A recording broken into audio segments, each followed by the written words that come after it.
So when I grow up, coach, what are you gonna be when you grow up? So here are my 3 steps to finding your support group, and then like a little bonus at the end. The first step is to take stock of who's already in your life. And to quote Danielle Laporte, she talks about strengths and weaknesses, and strengths being what makes you feel strong and weaknesses being what makes you feel weak. And I feel the same way could be said for our friends and our family and the people that we surround ourselves with. So if you think of the people in your life that make you feel weak, they are your weaknesses, and you need to do what you can to sever those ties and stop those relationships. This does not mean that these are people that they might not see the world the same way as you do. That's okay, but people could still make us feel strong anyway. They might not understand what a life coach is, but when they hear that you're pursuing it and they hear just generically about it, they're able to say, you know, I could see you doing that. That's so cool. Tell me more about it. How is it going? And they're curious about it, and they're following up and asking you about it, and they're cheering you on and supporting you. Those are great people to have in your life, even if they don't totally understand what it is that you're doing or how you're doing it, or they would do things differently. The people that don't understand it and make you feel weak about it, who are bullies, let's just call a spade, they belittle you, they make you feel like what you're doing is stupid or not important or juvenile. Those people that make you feel small, do what you can. I mean, sometimes it's, you know, our own families, and that I know that that could be really hard. So even if you can't sever those ties, then really think about what you could do in the relationship with that person to either communicate with them how they make you feel, or kind of just avoid that topic altogether and tell them, I'm not interested in talking to you about this because I don't feel supported. You make me feel bad, so let's talk about something else. However, you could say that in your own words. The second piece of building your support network is then going online and finding the people that do see the world in the same way that you do.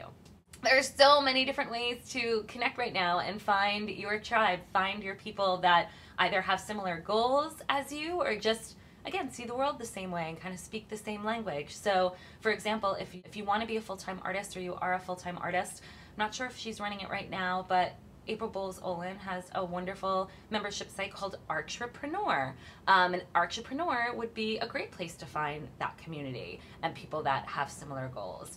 Emily Wapnick from puttylike.com offers the Putty Tribe. That might be closed right now too, but she opens it sporadically. You can get on everyone's newsletters, and that's for people who are Renaissance souls. So if you're someone who has a lot of different passions, you don't want to pick one, you are not alone. That's a great tribe for you to join, and great conversations for you to join, and great people to meet, because those people are going to be speaking your language.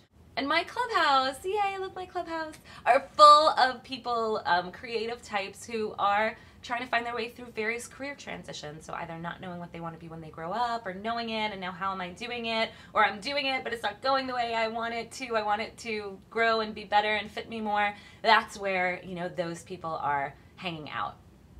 Also, e-courses is a really great place to find people, especially if there's a forum. So it's one thing if, you know, you're just getting like emails from whoever's running the e-course, and that's great, but probably there won't be a community attached to it. But if there's an e-course or something online, or something local too, if there's a class you want to take, it's just such an easy place to find your people. And step number 3, look in your own group of people. So from step 1, those people that strengthen you, and especially those that do see the world in your way and do have goals that could be similar. They don't have to be exactly the same as yours, but you know that, like, I'm working to open my Etsy shop and my friend Sue is working on finishing her novel. It's such a good person to go to and say, do you want to be accountability buddies? Do you want to get together and support each other and help each other with stuff? And do you know anyone else that would want to join this group? I put a group together when I realized I knew like a half dozen amazeballs women who were creative, who were entrepreneurs or aspiring to be entrepreneurs, and I went, oh my god, they all have to meet each other. Let's all go out for lunch one day. We went out for lunch one day, and they pretty much threw us out of the restaurant because it was really busy. We were sitting there for like over 2 hours. And ever since then, We christened ourselves the Brooklyn Brunch Business Babes. We meet in each other's apartments. We take turns every month hosting brunch. And we literally sit there for like 3 or 4 hours and talk to each other about what happened that month, what we're struggling with, you know, our big wins, and really talk through things and get each other's ideas and perspectives and resources and takeaways. And it's something I look forward to. Like the second I leave for the month, I'm going, when's the next one? When's the next one?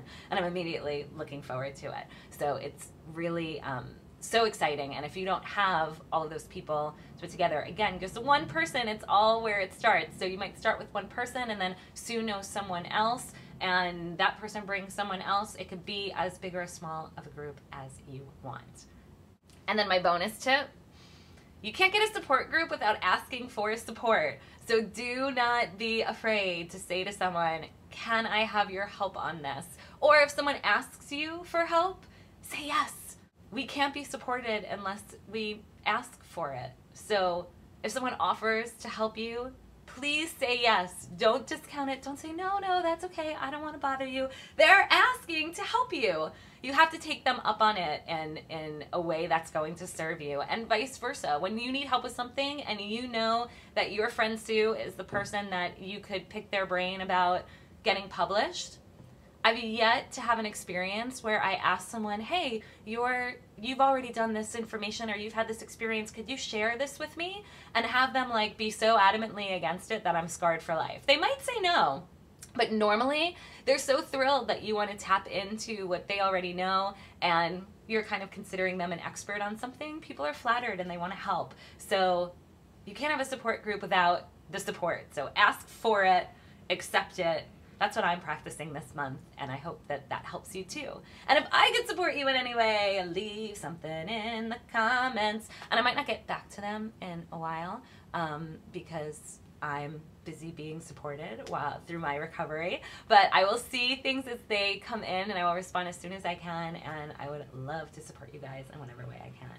So hope this is helpful. Bye. Now when I grow up, Coach, what are you gonna be when you grow up? That was amazeballs.